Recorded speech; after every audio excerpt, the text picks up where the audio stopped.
Hello and welcome to the MPP Macrocast. I'm John Fagan, joined as always by my partner Brendan Walsh. And it is the Friday before Memorial Day. People are getting out of town, so we're gonna keep this quick and uh, and make sure that everybody can focus on the long weekend ahead.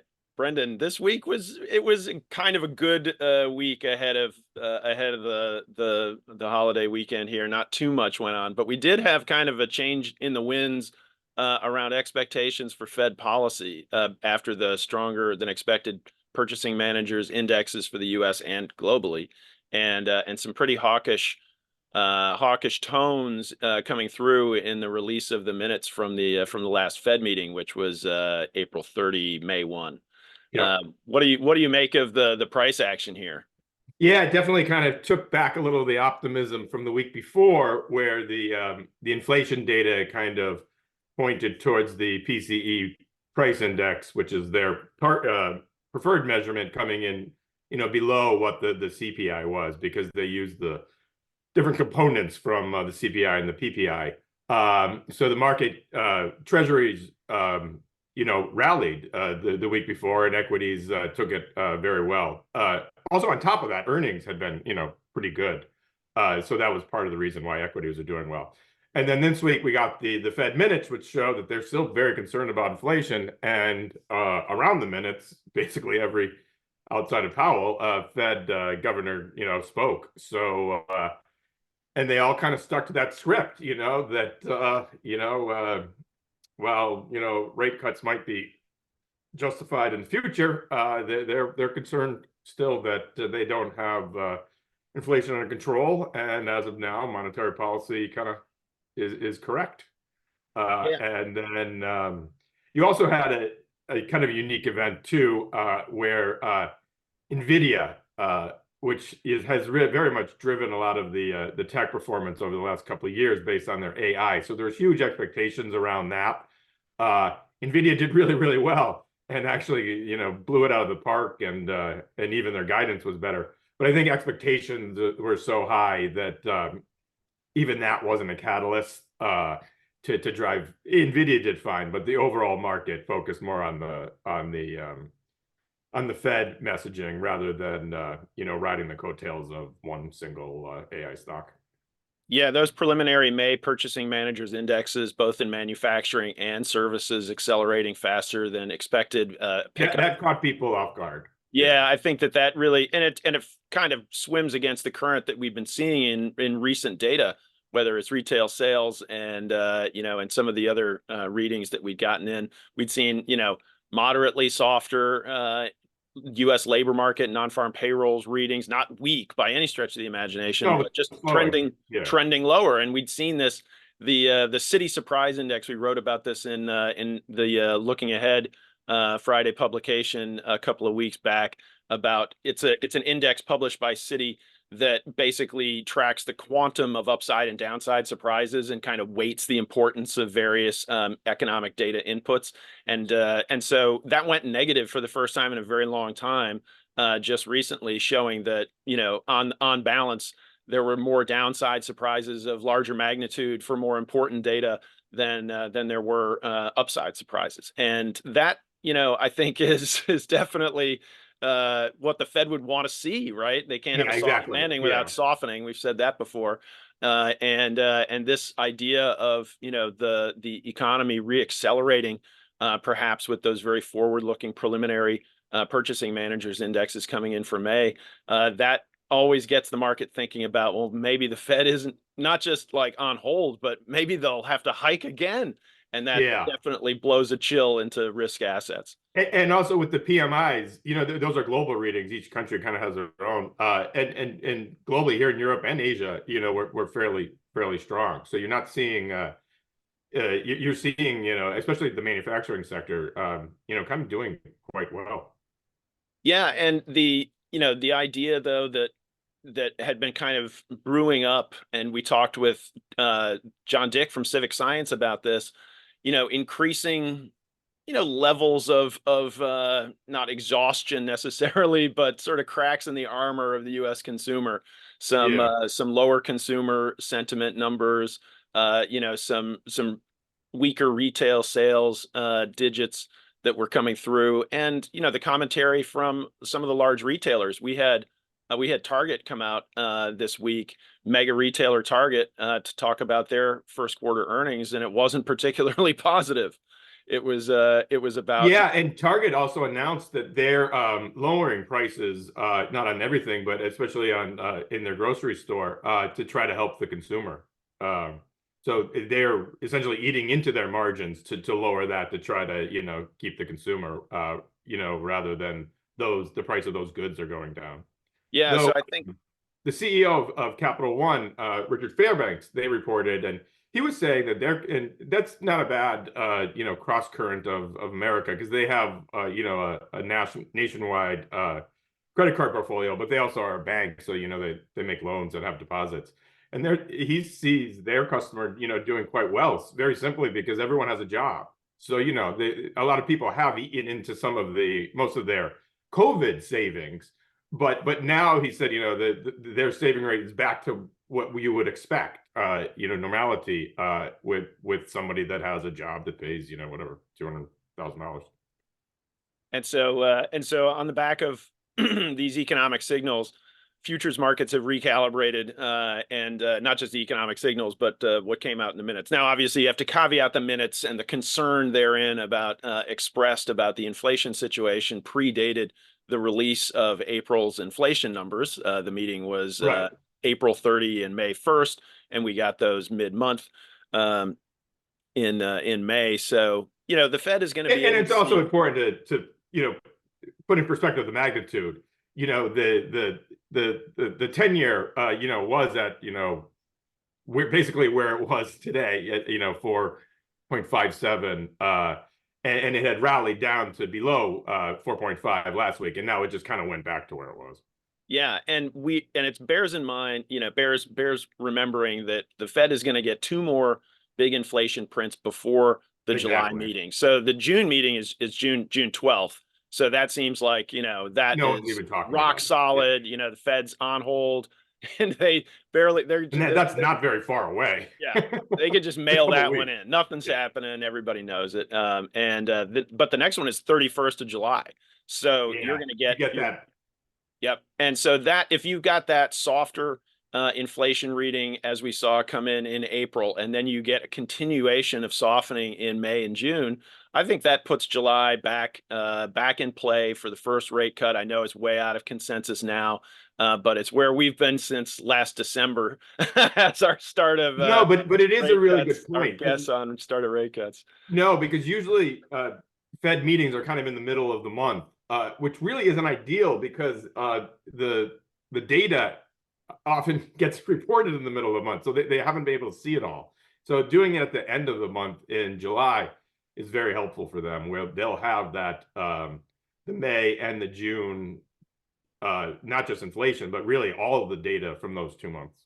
Yeah, and so right now the implied odds from futures markets show about a 10% likelihood of rate cut in July. I think that's probably, is it likely that they cut in July? It's been our Yeah, base I think case, and we're it's kind much of higher hanging than in there, but 10%. it's higher than 10%, I think, Yeah. because look, yeah, I mean, we've seen these components, we've talked about it, the components that are coming down in CPI, and that owner's equivalent rent and other components that should end up being a drag on these headline numbers. Yeah, and going back to markets, which also affects the Fed, oil, it was kind of the biggest underperformer this week, and it really wasn't a geopolitical issue. It was a supply and demand. We had large crude inventory builds, and just the kind of the oil market is seeing a good amount of supply, and that supply is not getting gobbled up.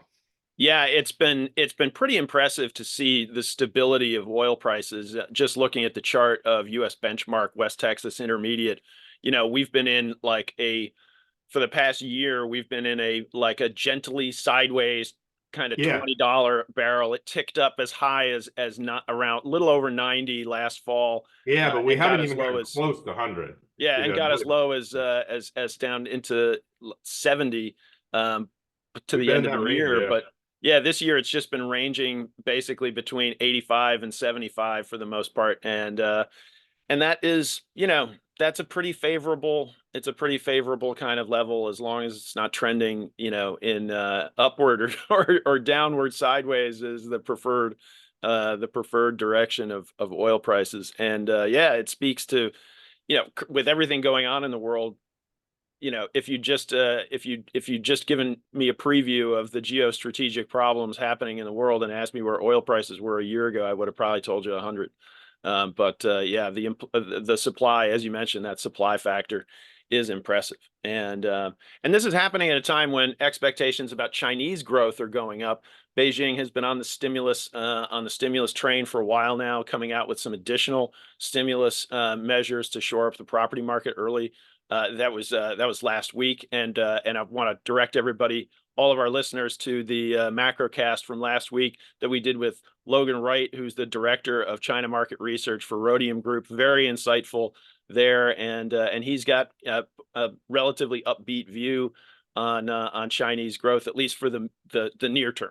Medium to longer term, he's kind of more aligned with our view that they're in structural growth decline. But yeah, in currently at least we're going to get some Chinese PMIs, and we'll see if those actually validate that story of near-term upside. But the other news out of China is a bunch of training exercises around Taiwan, which look a little belligerent, and markets are taking note. It's extremely difficult to price in enormous tail risks like this, but it's always something that has to be somewhere in people's risk analysis. So when you look at where a safe haven flow is going these days in geopolitics, boy, gold has been doing really, really well. The metals Yeah. complex in general, although copper's taken a step back from record highs here, but that really has been, from record high to record high.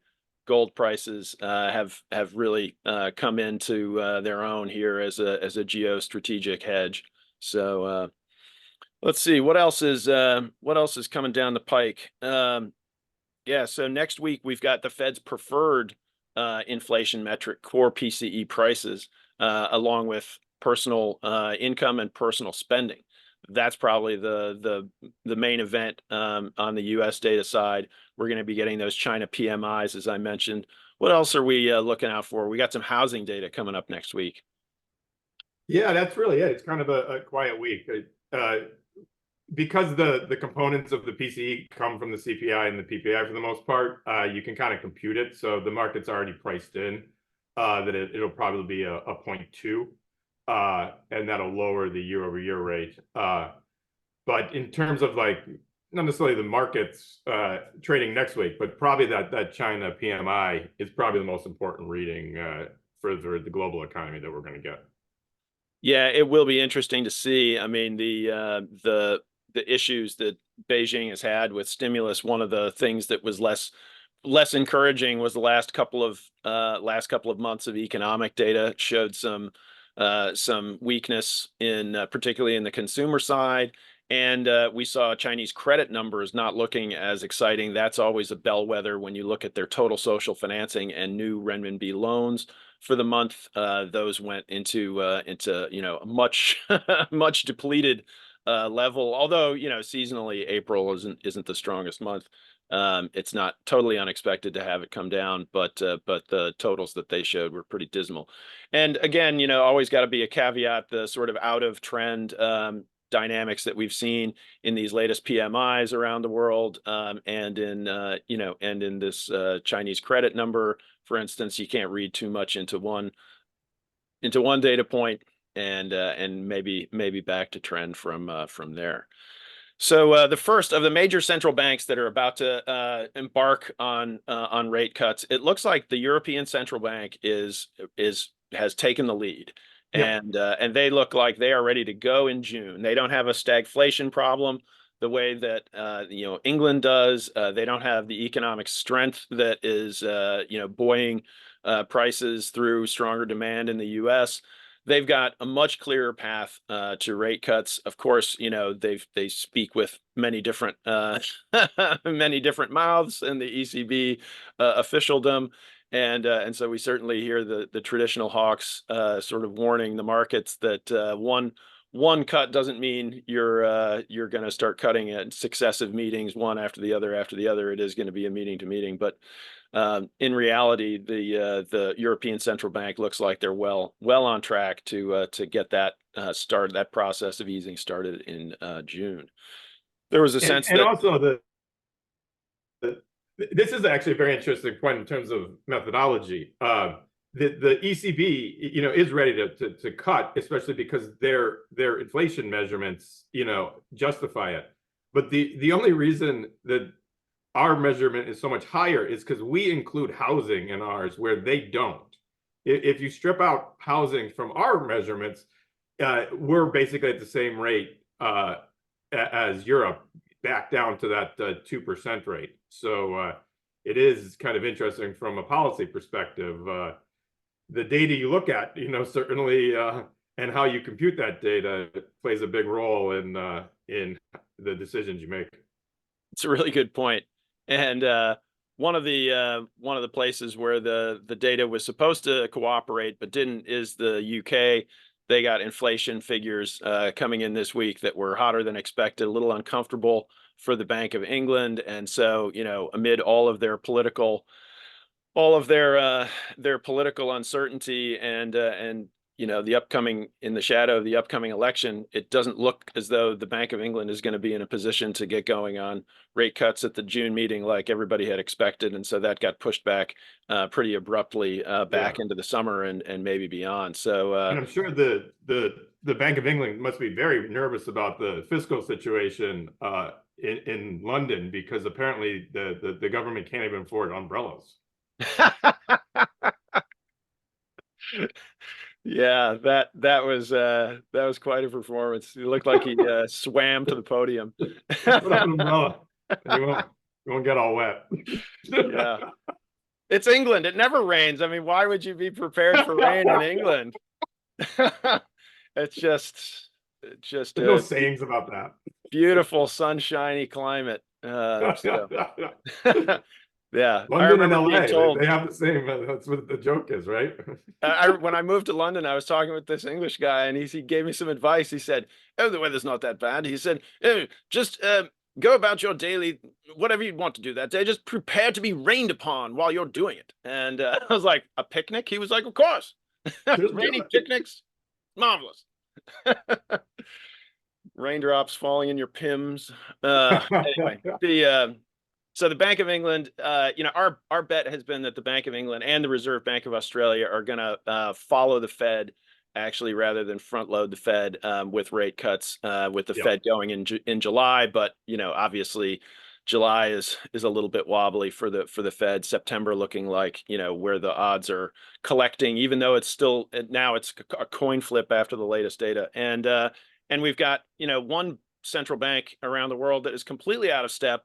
The Bank of Japan, expectations that they've hiked rates at a recent meeting for the first time since, like,